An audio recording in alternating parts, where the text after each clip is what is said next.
Good morning, good morning, good morning. Good morning, good morning, good morning. How we doing on this fine, bright, beautiful morning there, guys?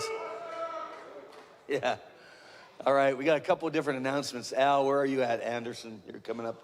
So I'm gonna let Chaim lead it off here. Okay. Morning, Patriots.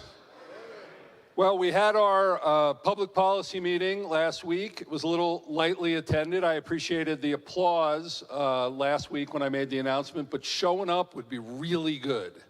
So I want to invite you. We're going to have another meeting on the 11th, next Wednesday. We have a lot of initiatives that we're doing, and please put that on your calendar, and because we got to get out there into the city for the school board races, and we're doing the voter guide, and we're helping candidates, and we're doing a bunch to take back the schools. And so please get involved with that. What I want to announce is this is on the table. I finally put out a course about walking in your calling. That's the height of what I do. I'm involved in the government stuff here, and I love to help other people get things done. But to me, activating believers in their calling is the ultimate thing. So we've launched this website. We put the first video up just this morning on there. I'd appreciate if you check it out, take a look at it, and share it. And also put your name and email on there so I can reach out to you. Again, after everything that I've been doing, this is really the heart of what I do. So I'd appreciate your support. Share it around. We're going to be putting the videos up on Facebook, but it's there at kingdommentorships.com. And if it looks like something for you, if you're not sure what your calling is or you want to know it better, would love to mentor you, work with you. And I'll tell you, I did cave to the women. I was saying this was just a men's thing. I had so many women come up and tell me, you got to do that. So we've fast-tracked the women's program too. We're going to be separating the men and the women in the accountability section. So we're going to be teaching together online, but then we're separating it, have Rhonda Brown and other women coaches. So tell your wives about it. And if you want to go through it with a spouse, to go through it, that'd be awesome too. So please check it out and give me your feedback too so we can put out a really awesome program. Thank you. Thanks, Chaim. So hey guys, I'm Al Anderson. I lead the monthly hiking group from the Road Church here. And this Saturday is the first Saturday of the month, so we're going out at 7 a.m. from Palmer Lake Reservoir Trailhead. We're going to go up to Ice Cave Cliff Overlook, one of the more iconic hikes up in the area with great views, 360 views all the way around. Be about 6.75 miles, 1,900 feet of vertical. We will start at 7 a.m. Everyone's welcome. We can do, and we adjust the pace to everyone. So I'm in table 34 over here. So talk to me afterwards if you want to get on the list for that. And just remember, there's hiking, and then there's Al Anderson hiking, and the two of them are not the same thing. So come out and join us, and you have a great time. Thanks. Thanks, Al. Hey, these cards on the table, they're there for a reason. So what I'd like you to do is there should be at least enough for one for everybody at the table, but we're going to have a contest for the month of August starting today. Whoever invites the most people, so if you take a card, put your name on the back. Just when you're out and about throughout the day, if you see someone, tell them about the men's breakfast, because we want guys to get connected. But whoever invites the most guys over the month of August, we're going to give them a $100 gift card, okay? So who couldn't use an extra $100, right? So that's good. And then make sure when you're filling out your table attendance sheet, put your table number on it, so I don't have to think harder than I normally do, because there's not many brain cells up there. Do you mean so? So we have a very special guest speaker. We're going to start it off with watching a video first. So if you guys are ready up there, let it roll.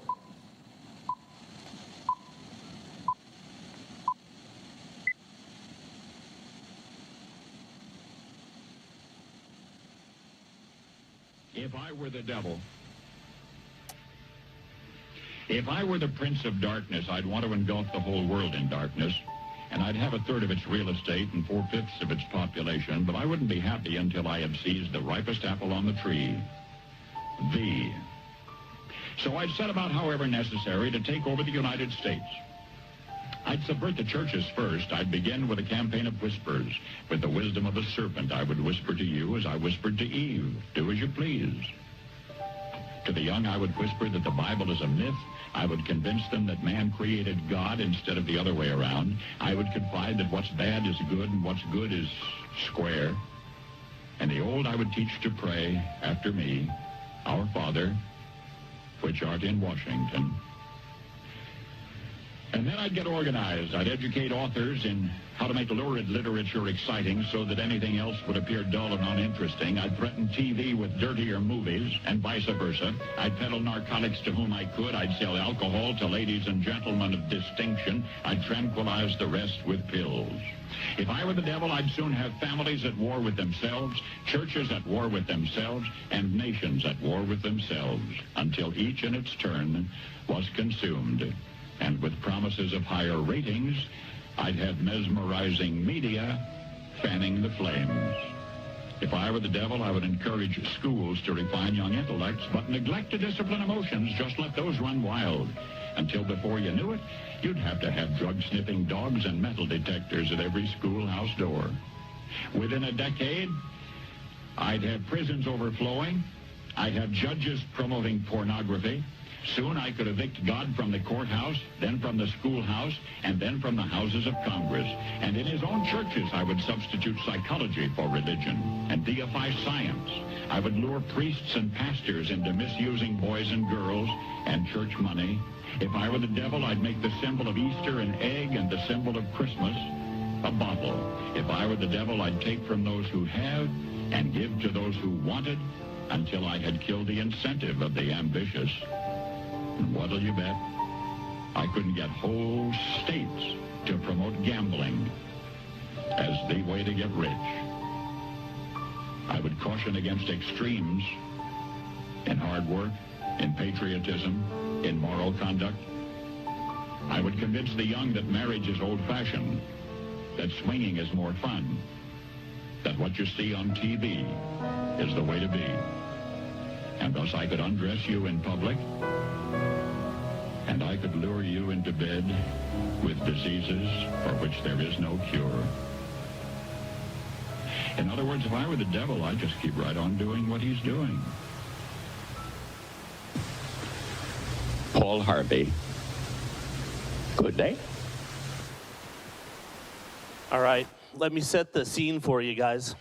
9 years ago, I was let go of my job, 23 years, and I didn't know what to do.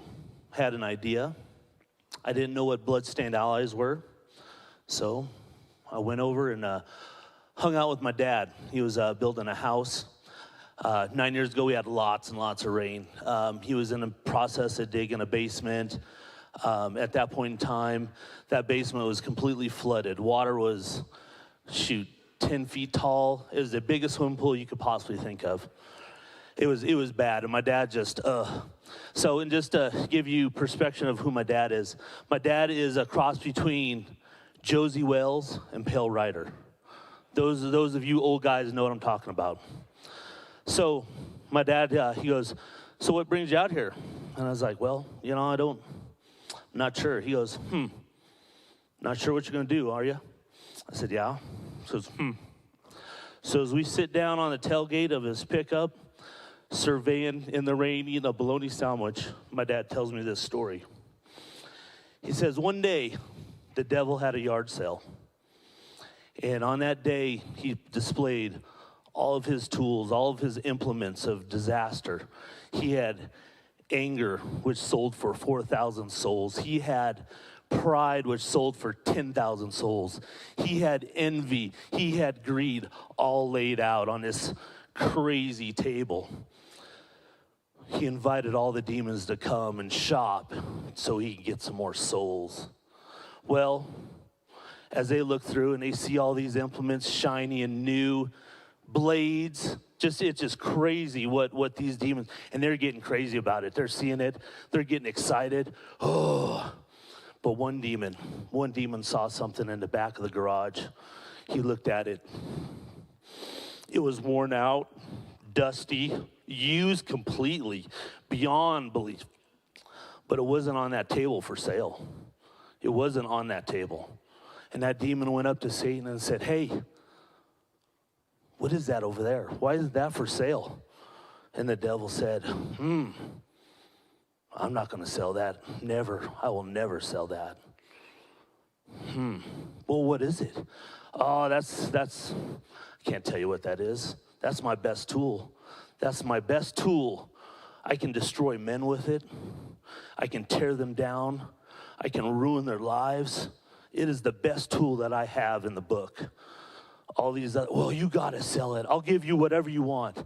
And the devil said, no. Finally, that demon convinced the devil to tell him what that instrument was.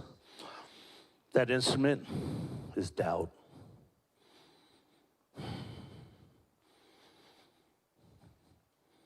What's going on in the world right now, guys?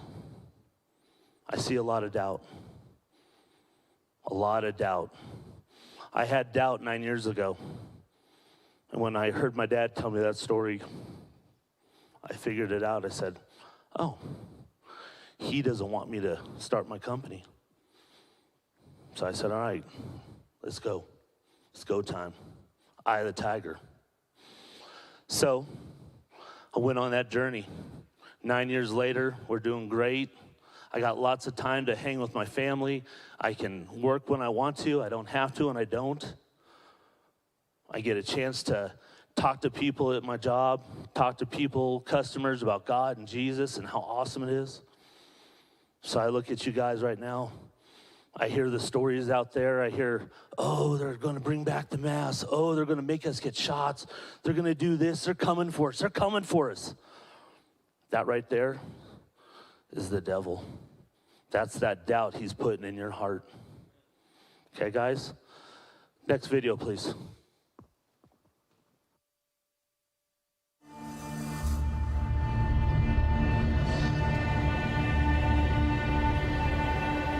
The rock that was used to build this dam contains essential minerals that have been dissolved in water.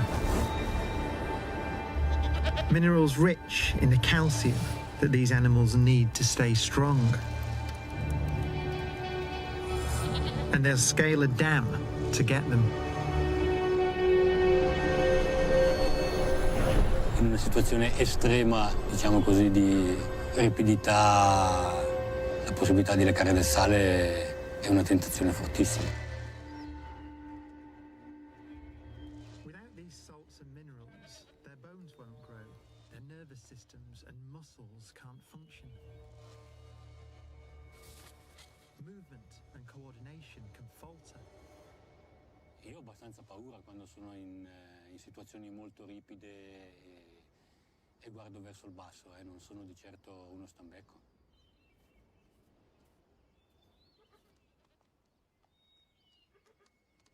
There's a strong bond between mother and kid, and the kid will follow her wherever she goes.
The ibex eventually make it to the prize,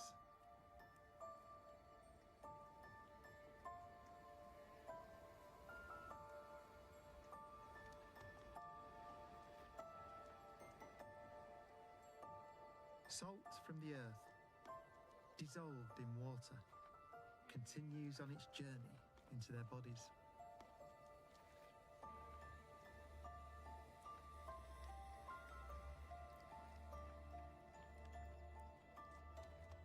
Where it's used in the nerves and muscles that control dexterous pincer-like hooves.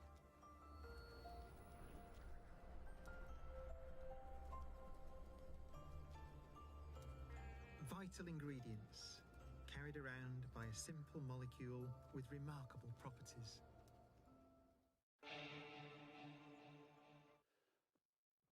Years ago, I found out that God doesn't need me. I found out he wants me.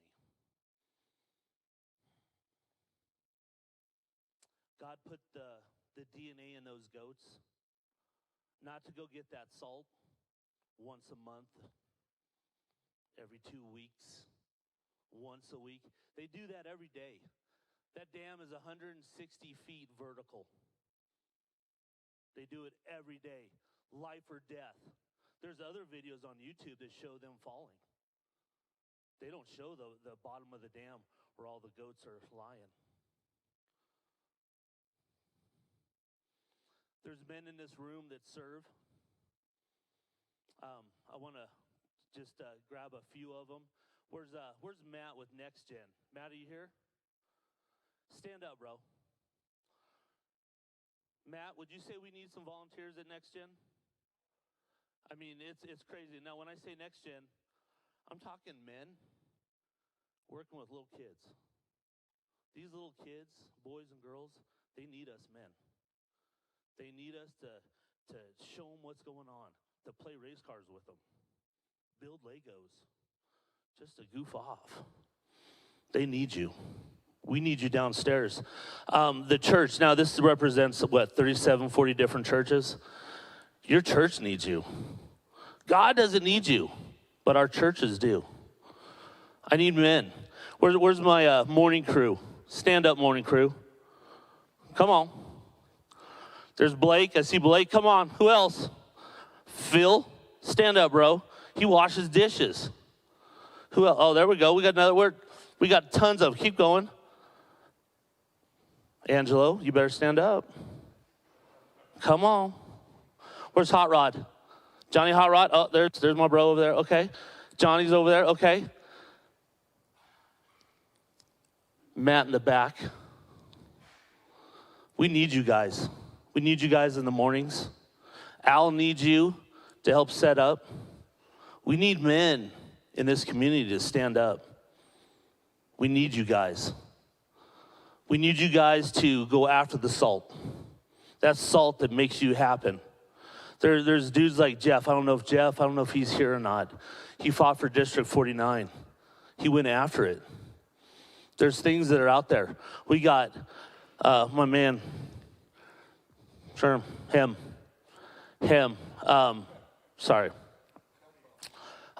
He's out there fighting.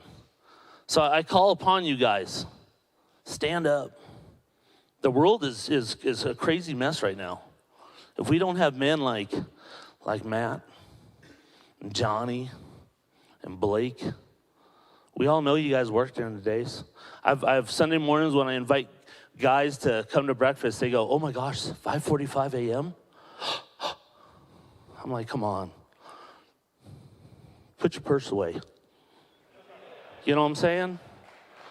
This is it. This is where us men need to stand up. You know, we joke. You know, I have this thing at my house. I call it the time machine. Anybody have a time machine at their house? It's called the lazy boy. Yeah, the lazy boy. You sit on that. I try to avoid that thing like the plague. As soon as I sit on it, I blink my eyes. 3 hours goes by. 6 hours goes by. I'm like, oh my gosh, what just happened? Problem is, my kids see that. You don't want that. We don't want to raise lazy kids. So we got to get up, we got to do stuff, we got to go and earn it and kill it and drag it, do it. The couch is where people go to die. So I ask you guys, what is your salt? This picture here represents a lot of crazy stuff going on. A lot of guys, they go after porn, drugs, football, basketball, hockey. I can keep on going. YouTube, TikTok, I can keep on going. Little video games on your cell phones. It's funny how we can find time to go hunting, but we can't find time to read the Bible. Now, I'm guilty. I'm guilty with that. I can find time to go hiking and goofing off and all the time, but when it takes Kyle to rattle my bones and tell me every morning to get on my knees and read the book before I do anything, which I've been doing pretty good on that.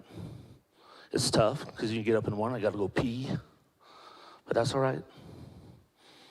So again, I ask you fellas, this is it. Al talked about those cards. Take those cards. Take them out.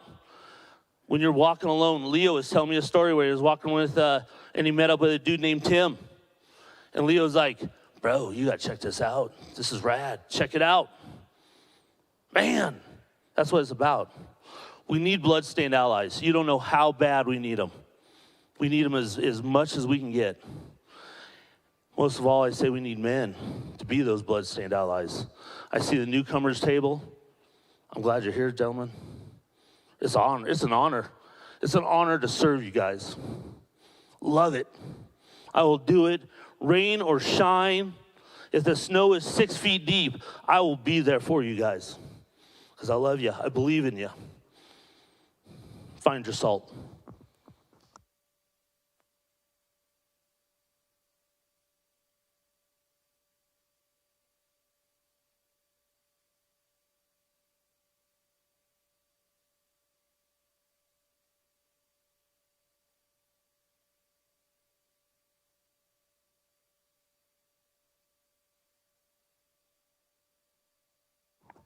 There we go. What a great speech there, boy.